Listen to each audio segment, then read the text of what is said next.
கேரளாவில் இளைஞர் ஒருவரின் தொண்டையில் மீன் சிக்கி இளைஞர் பரிதாபமாக உயிரிழந்தார். குட்டையை காலி செய்து மீன் பிடிக்கும்போது நடந்த சோகம் அவரது குடும்பத்தாரை சோகத்தில் ஆழ்த்தியுள்ளது. கேரளா மாநிலம் காயகுளம் புதுப்பள்ளியில் ஒரு துயர சம்பவம் நிகழ்ந்துள்ளது. 24 வயது புதுப்பள்ளி பகுதியைச் சேர்ந்த ஆதர்ஷ் என்ற இளைஞர் தொண்டையில் மீன் சிக்கி பரிதாபமாக உயிரிழந்தார். கரட்டி என அழைக்கப்படும் ஒரு சிறிய மீன் அவர் தன் வாயில் வைத்தபோது தவறி உள்ளே சென்றதாக கூறப்படுகிறது.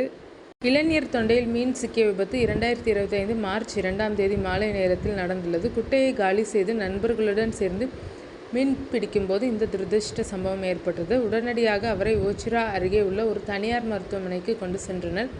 ஆனால் சிகிச்சை பலனின்றி அவர் மரணம் அடைந்ததாக மருத்துவர்கள் தெரிவித்தனர்.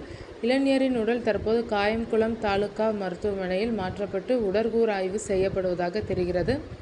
மரணமடைந்த ஆதர்ஷின் பெற்றோர் அஜயன் மற்றும் சந்தியா தம்பதியர் நண்பர்களும் உறவினர்களும் ஒன்றாக மீன் பிடிக்கையில் இந்த துயரமான சம்பவம் நடந்தது.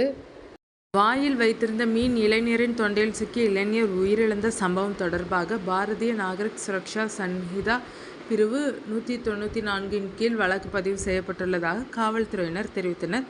மேலும் இளைஞரின் பெற்றோரிடமும் நண்பர்களிடமும் காவல்துறையினர் தொடர்ந்து விசாரணை மேற்கொண்டு வருகின்றனர்.